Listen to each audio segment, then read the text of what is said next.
What's up, everybody? Thralls Metal here once again. I'm Necrotic Nick, and I have an album review for you. Sadly, John is stuck at work, and I didn't want to ignore this one because, man, this band is just really interesting, and I have a feeling they're going to be kind of fun to talk about. Also, this band is kind of a throwback to the earlier years of the channel because I believe the first live show review we ever did involved this band. Either way, today we are going over the latest offering from Astronoid, Stargod. This also comes out on the 7th of November on 3 Dot Recordings. This band formed in 2012 in Massachusetts. This is their 4th album overall. Again, this kind of ties into like the first live show review we ever did, which we kind of stopped doing that because we kept getting back so late. And I mean, we were already dragging ass pretty much by the time we got home. Like, you know, the idea of like, all right, we have to sit down and shoot a video was no longer alluring. But it was Shred Down that talked about the show in particular. And I believe it was BT Bam and, God, man, possibly Tesseract.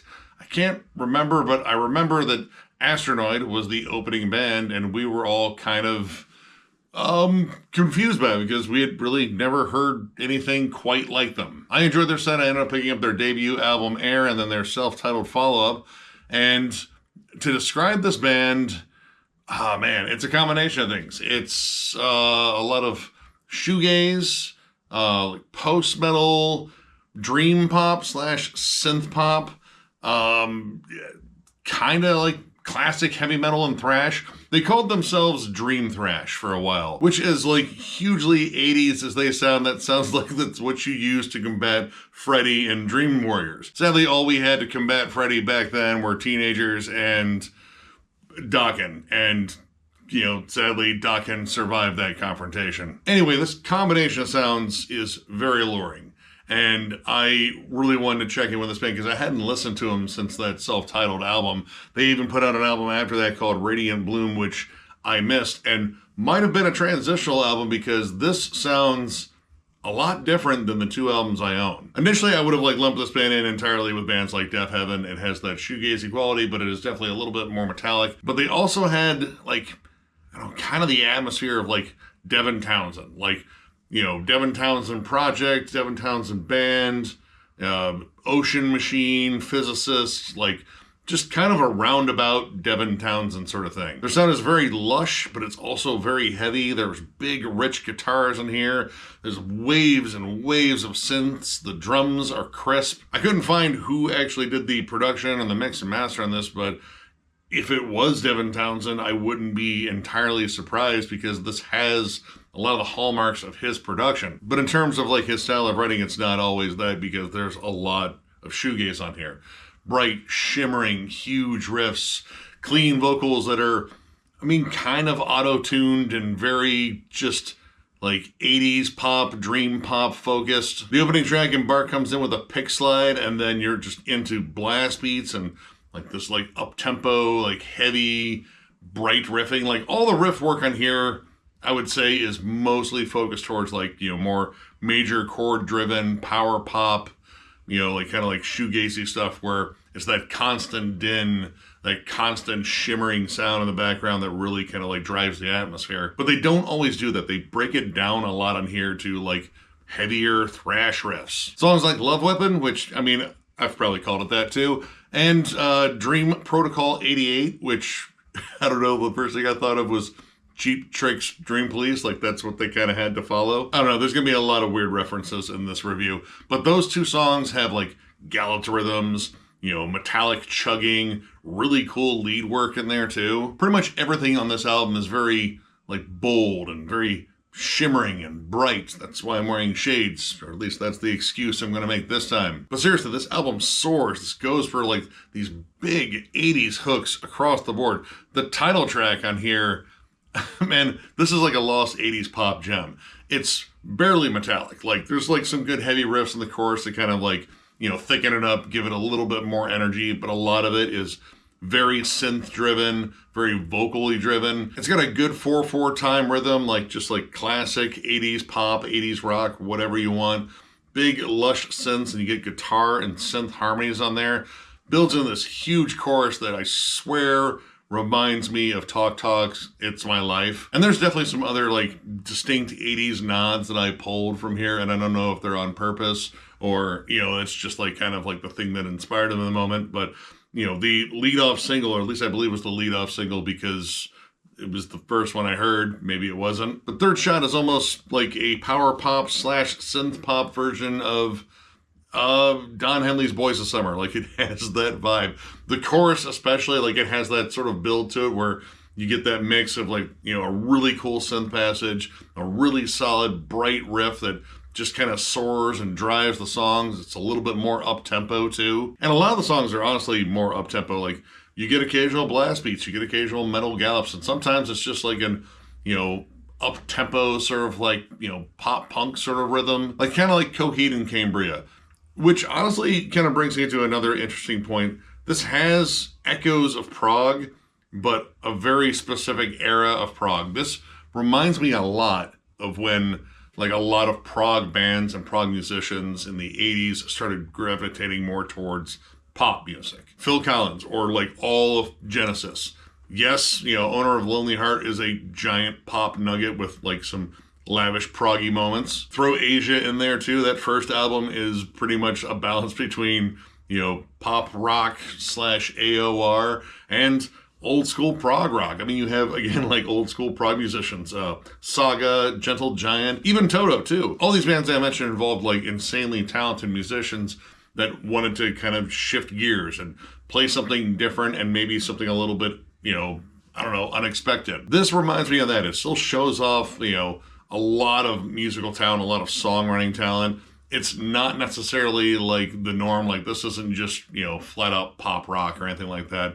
There's definitely more subtext to it. There's more depth to it by far too. Like, while a lot of this music, I'd say, soars for majestic heights, even out into fucking space where, at least their name belongs. But a lot of the themes are very grounded. A lot of this is, very personal, inner struggles, stuff that is very relatable, stuff that is very human. And I like that contrast. No matter how big the crescendos get, no matter, how much a particular melody soars and reminds you of like wind-swept mountains or comets floating by with unicorns following it, farting your name in stars. That's a Bloodhound Gang reference, by the way. But no matter how much it reminds you of any of that stuff, if it reminds you of the unicorn thing, you're just as messed up as me. Or at least you've heard that Bloodhound Gang song that I'm referring to. It just keeps the songs like a little bit more grounded. And for me, being a child of the 80s, there's a lot of stuff, again, that just kind of brings me back to that era. Beneath the Lights in particular, I think is a pop rock nugget. Honestly, the entire time dude was singing it, I was like, man, you know who could also sing this song way back in the day? Fucking Phil Collins. And it probably would have been just as cool. I might have more than a little bit of a bias towards Phil Collins. But vocally, I kind of like this, even though it's very much like that vocoder, like, auto-tune sound, like kind of cynic-ish. It works. It drives home all the big vocal harmonies on here and having that kind of like washed out 80s sound in the vocals mixed with the synths and the harmonies there. It works. Especially since we go for that kind of like hook pretty often. The sentiment, whatever that means. I don't think I've ever seen that word before, but I've definitely heard a song very similar to this. And it feels like the opening credits to like just an absolutely awesome over-the-top 80s movie. It's got a great build-up. Like, you get the soft synths, then the vocals come in and they're a little bit more isolated. You get a longer build until the percussion comes in. And by the time it does, at least with me, I was thinking, oh my God, this almost kind of sounds like Never-Ending Story. And then I got pissed because John wasn't here and I couldn't reference our text again. Even though this moment reminded me more of the actual song from the movie and not a horse dying because it was fucking sad. And while I said there's a lot of 80s hooks on here, it doesn't feel like it kind of goes for the same one all the time.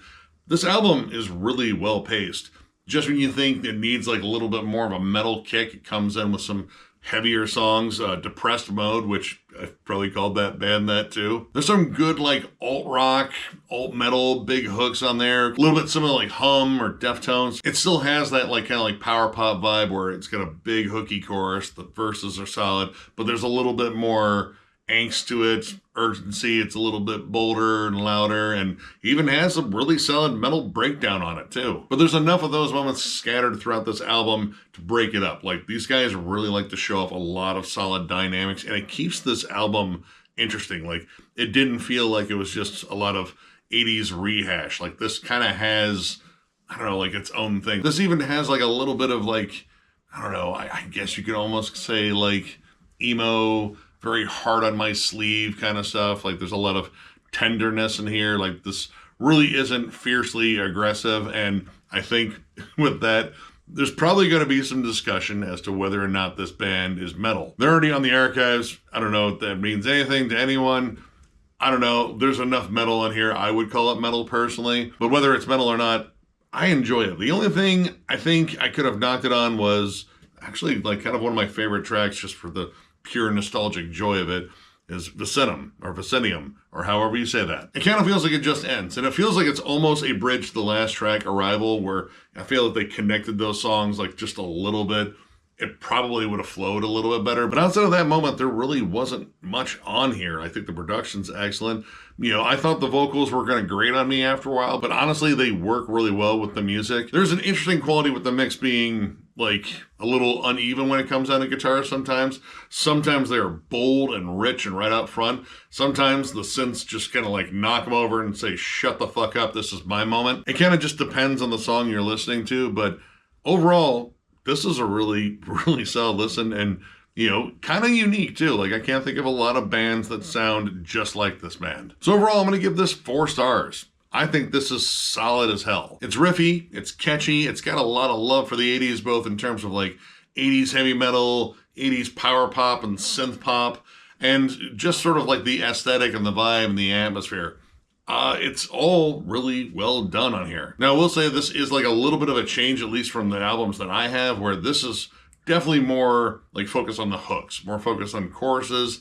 They just get stuck in your head, and they absolutely nailed it, but they didn't sacrifice, I think, like any of their like more artistic sound on here. Like this is musically adventurous without being like, you know, too pretentious. Like it still just has solid hooks that I think anyone could relate to, that anyone would be like humming along. This was just an enjoyable, bright, shimmering, fun listen.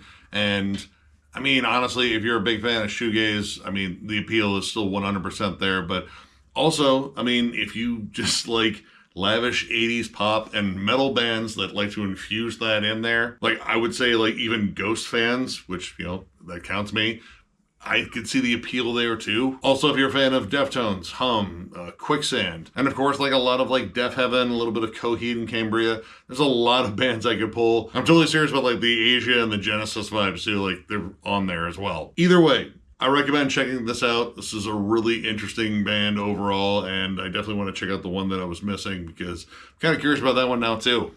So if you enjoyed this review, give it a thumbs up, and if you are new to the channel, subscribe, because we do stuff like this all the time. We also have memberships. They're only 99 cents, and our Lone Break is doing a members-only live stream, which we will be doing probably sometime a little bit before Thanksgiving here in the U.S., which is the last Thursday of this month, so, I mean, that's not too far off. Either way, memberships are the main way to support the channel, and there is a join button down there for you to ride your fucking luck dragon right the fuck into. Sorry, still stuck on the never-ending story thing. And of course, thank you guys so much for liking, subscribing, following, all that stuff. Tons of content in the future. I'm going to get down to work on a couple of other videos I've been putting off. Plus, we got sent a package from a record label not too long ago, and we're going to do kind of like an unboxing promo video for it. And of course, year-end lists and such. Then after that, well, I mean, we have a whole bunch of stuff planned. So yeah, looking forward to just overloading you guys with more content. So one more big thank you, because you guys are awesome, and we will catch you later.